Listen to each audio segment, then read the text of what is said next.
8GB RAM, 128GB storage, 108 মেগাপিক্সেলের camera এবং G91 এর মতো একটি চিপসেট। না ভাই, আমি খুব দামি একটা ফোনের কথা বলছিলাম না, আমি বলছিলাম মাত্র 14,000 টাকা বাজারের একটি ফোন, যেটা হচ্ছে S24। নামটা চেনা চেনা লাগতেছে, বাট ভাই ওইটা না।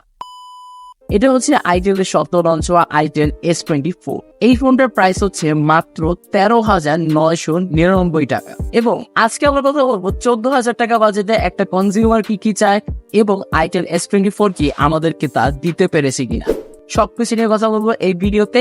তো চলুন দেরি না করে ভিডিও স্টার্ট করা যায়। অলরাইট ভাই, তো শুরু করা যায় ডিজাইন দিয়ে। ডিজাইনটা একান্তই যার যার ব্যক্তিগত বিষয়, তারপরও বলতে হয় ডিজাইনটা খুব আহামরি না হলেও না খুব একটা নর্মাল না। 14,000 টাকা বাজেট ওয়াইজ ডিজাইনটা আমার কাছে ঠিকঠাকই লেগেছে। বডি মেটেরিয়ালস এর কথা বলতে গেলে প্লাস্টিক ফ্রেম এবং এর পেছনে কিন্তু গ্লাস ফিনিশিং রয়েছে, বাট এটা কিন্তু গ্লাস না, এটাও কিন্তু প্লাস্টিক। পোর্টস এবং বাটনস এর কথা বলতে গেলে রাইট সাইডে থাকছে পাওয়ার বাটন এবং ভলিউম কি রকার, এবং পাওয়ার বাটনই থাকছে এর ফিজিক্যাল ফিঙ্গারপ্রিন্ট সেন্সর, যেটা বেশ ফাস্ট এবং অ্যাকুরেট ছিল, বাট অ্যানিমেশন ডিলেটা খুব একটা চোখেই পড়ে। নিচে স্টেপ পেয়ে যাবেন 3.5 এবং headphone jack, primary mic, type C charging port এবং স্পিকার ডি। লেফট সাইডে আসলে পেয়ে যাবেন এর সিম কার্ড স্লট, যেখানে দুটো সিমের পাশাপাশি একটি এসডি কার্ড ইউজ করতে পারবেন। উপরে পেয়ে যাবেন এর সেকেন্ডারি স্পিকার, যেটার সাউন্ড কোয়ালিটিও আমার কাছে বেশ ভালোই মনে হয়েছে। ভাই এত কিছু দেখলাম, এর ডিসপ্লেটা দেখবো না? এর ডিসপ্লেতে রয়েছে 6.6 ইঞ্চের এইচডি প্লাস রেজলিউশনের একটি আইপিএস এলসিডি প্যানেল, যেখানে রয়েছে 90 হার্জের রিফ্রেশ রেট এবং এর পিপিআই ডেনসিটি হচ্ছে 267। আপনাদের মতো আমিও এই ডিসপ্লেতে কিন্তু ফুল এইচডি প্লাসটা মিস করছি, বাট এই বাজেটে আসলে অন্যান্য ব্র্যান্ডসরাও কিন্তু সেই এইচডি প্লাস রেজলিউশনটা দিচ্ছে, তো আইটেলও তার ব্যতিক্রম ছিল না। বাট যদিও আইটেলের কাছে আমাদের এক্সপেকটেশনটা একটু বেশি। ডিসপ্লেটা আমরা যদি নর্মাল চোখে দেখি সেক্ষেত্রে আপনাদের কাছে ঠিকঠাকই মনে হবে। ব্রাইটনেস এর কথা বলতে গেলে, কালার কন্ট্রাস্টের কথা বলতে গেলে সবকিছু ঠিকঠাক, এবং যারা কন্টেন্ট ওয়াচ করবেন তাদের কাছে এই ডিসপ্লেটা ভালোর কাতারই থাকবে। এই বাজেটে অন্যান্য ডিসপ্লের মধ্যে খুব একটা আহামরি কিছু না। টাচ রেসপন্স এর কথা যদি বলি সেক্ষেত্রেও বেশ ভালো একটা আউটপুট পেয়েছি, খুব একটা খারাপ না। বাট যদিও মাঝে মাঝে টাচ নিয়ে আমি কিছুটা সমস্যা ফেস করছিলাম, জানি না এটা শুধু আমাদের ইউনিটে কিনা। এবং ডিসপ্লের ব্রাইটনেস নিয়ে আমি বেশ কিছুটা হতাশ ছিলাম, কারণ আউটডোরে এর ব্রাইটনেসটা এনাফ ছিল না, খুব একটা সানলাইটের ভিজিবল ছিল না এই ডিসপ্লেটা। সো অবশ্যই ডিসপ্লের ব্রাইটনেসটা আরেকটু বেশি হলে হয়তো ভালো হতো।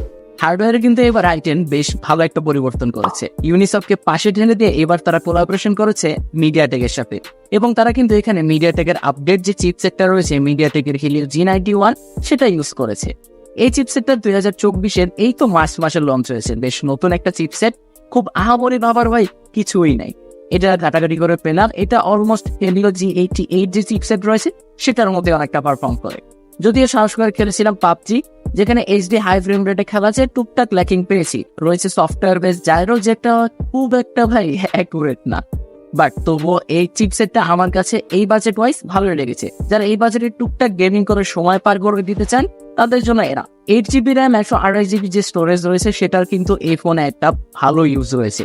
8GB র্যাম থাকার কারণে ব্যাকগ্রাউন্ডে বেশ কিছু অ্যাপ আপনারা অনায়াসে রান করতে পারবেন, এবং যার কারণে বেশ ফাস্ট এবং স্মুথ একটা এক্সপিরিয়েন্সও পাওয়া যায়। অ্যাপ ওপেনিং, ক্লোজিং কিংবা অ্যাপ রানিং এর ক্ষেত্রেও এর 8GB র্যামটা বেশ ভালো কাজ করে। এবং আইটেলে আমরা একটা বড় প্রবলেম ফেস করি, সেটা হচ্ছে এর সফটওয়্যার। এখানে আউট অফ দ্য বক্স থাকছে Android 13 এবং ইউআই হিসেবে রয়েছে Itel UI 13.5। আইটেল যেহেতু এখন একটু হাই বাজেটে ফোন লঞ্চ করার ট্রাই করছে, সো আই থিঙ্ক তাদের এখন একটা হলেও অন্তত মেজর আপডেট দেওয়া উচিত। বাট আইটেলের সাথে কথা বলে যতদূর জানতে পারলাম এই ফোনটাতে হয়তো শিওর কোনো মেজর আপডেট খুব একটা পাবেন না, বাট সিকিউরিটি আপডেট এই ফোনে আপনারা পাচ্ছেন। ইউআইটি নিয়ে বলতে গেলে আমার কাছে সেই আগের চিপ ইউআইটি মনে হয়েছে, খুব বেশি কাস্টমাইজেশনের সুযোগ কিন্তু নেই। সো আমি মনে করি যে আইটেলের ইউআই নিয়ে আরেকটু কাজ করা উচিত। এবং এর স্টোরেজ টাইপ হিসেবে রয়েছে eMMC 5.1, এখানে মাস্ট ইউএফএস ইউজ করা উচিত ছিল, যাতে লং টাইমে গিয়েও ফোনটা বেশ ভালো একটা পারফর্ম করতে পারে। সো এই তো গেল ভাই হার্ডওয়্যার সেকশন। ক্যামেরা নিয়ে তো কথা বলতেই হয়। এই ফোনের ক্যামেরাতে থাকছে 108 মেগাপিক্সেলের একটি মেইন সেন্সর, সাথে একটা দুধভাত সেন্সর রয়েছে, এবং ফ্রন্টে রয়েছে 8 মেগাপিক্সেলের একটি সেলফি ক্যামেরা। ক্যামেরার পারফরমেন্স কতটুকু ভালো হতে পারে আপনারা নিজেরাই বুঝে নেন, কারণ এখানে যে 108 মেগাপিক্সেলের ক্যামেরা রয়েছে সেটার ডে লাইট পারফরমেন্স ছিল খুবই দুর্দান্ত। আমার কাছে এই বাজেটের অন্যান্য যে সকল ফোন রয়েছে সেগুলোর থেকে অনেকটাই ভালোই মনে হয়েছে। বোথ ক্যামেরা দিয়ে রেকর্ড করা যাচ্ছিল 2K 30 FPS এ, এবং ভিডিও রেকর্ড পারফরমেন্স আমার কাছে এভারেজ লেগেছে। এক্সপোজার ব্যালেন্স মাঝে মাঝে মিক্স ম্যাচ করে, এবং আপনারা যদি এটা 1080p 30 FPS এ রেকর্ড করেন সেখানে কিন্তু সফটওয়্যার বেস EIS পেয়ে যাচ্ছেন, এবং EIS এর কারণে কিন্তু মোটামুটি একটা স্টেবল ভিডিও দিতে পারে। ফটো সেকশনে যদি আসি, এই ডে লাইটে যে ফটোগুলো রয়েছে সেগুলো আমার কাছে বোনের আপ মনে হয়েছে। শার্পনেস এবং ডিটেলস বেশ ভালোই পাওয়া যায়। সফটওয়্যার বেস 3x জুম রয়েছে, এটাও আপনারা বেশ ভালোভাবেই কাজে লাগাতে পারেন। পোর্ট্রেট মোড রয়েছে যেটা ডে লাইটে টুকটাক ভালোই কাজ করে, যদিও মেন সাবজেক্টটাকে বেশ খানিকটা আপনার স্টপ করে দেয় এবং ওয়ান টোনে নিয়ে যায়, মাঝে মাঝে মিসম্যাচ করে। এই বাজেটের ফোনগুলো থেকে এটা নতুন কিছু না। ফ্রন্ট ক্যামেরার পারফরমেন্স নিয়ে যদি বলি, ফ্রন্ট ক্যামেরা ছিল ওকিশ টাইপের এবং এই বাজেটের অন্যান্য ফোনের মতোই কাজ করছিল, এবং সাবজেক্টকে বেশ খানিকটা ওয়াশড আউট করে তুলছিল এবং কিছুটা ওয়ান টোনে নিয়ে যাচ্ছিল, যেটা খুব একটা অস্বাভাবিক কিছু না। বাট আমার কাছে পার্সোনালি এর ফ্রন্ট ক্যামেরাটা বেশ ভালোই মনে হয়েছে। এবার আসা যাক এর ব্যাটারি সেকশনে। এখানে রয়েছে 5000 mAh এর battery with 18 watt fast charger, এবং আইটেল কিন্তু এই 18 ওয়াটের চার্জারটা বক্সে দিয়ে দিয়েছে।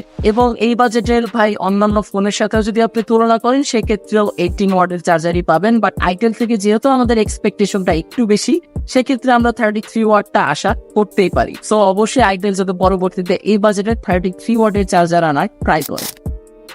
ভাই এই ছিল আইটেল S24। S24 2024 সালে আসছে এবং বেশ কিছু নতুন ফিচারও নিয়ে আসছে এই বাজেটে, যেমন 108 মেগাপিক্সেলের ক্যামেরা, G91 এর মধ্যে একটি চিপসেট এবং একটা গুড লুকিং ফোন।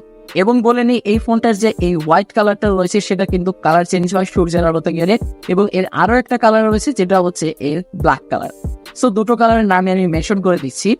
এবং বলতে গেলে এই ফোনটা কাদের, যারা এমনি এই বাজেটে একটু গুড লুকিং এবং স্টাইলিশ একটা ফোন চান এবং টুকটাক গেমিং করবেন এবং মোটামুটি একটা ক্যামেরা হলেই চলবে, তাদের জন্য ভাই এই ফোনটা অবশ্যই ভালোর কাতারে থাকবে। বাট এই ফোনের বেশ কিছু ইমপ্রুভমেন্টও রয়েছে, যেমন যদি বলি এর ডিসপ্লেটা আরেকটু বেটার করলে হয়তো ভালো হতো। অ্যাজ ইট যেহেতু এটাতে ডুয়াল স্টেরিও স্পিকার রয়েছে, সো এর সাউন্ড কোয়ালিটি আই থিঙ্ক আরেকটু লাউড হলেই ভালো। সো আমরা যদি এই টুকটাক কিছু প্রবলেম গুলো বাদ দেই, সেই ক্ষেত্রে কিন্তু আইটেল S24 এই বাজেটে গুড এনাফ। সো আপনাদের কাছে আইটেল S24টা কেমন লেগেছে জানাতে ভুলবেন না আমাদের কমেন্ট সেকশনে, এবং ভিডিওটা ভালো লাগলে বন্ধুদের সাথে শেয়ার করে দিবেন। দেখা হবে পরবর্তী কোনো ভিডিওতে। সে পর্যন্ত সবাই ভালো থাকবেন, সুস্থ থাকবেন। আল্লাহ হাফেজ।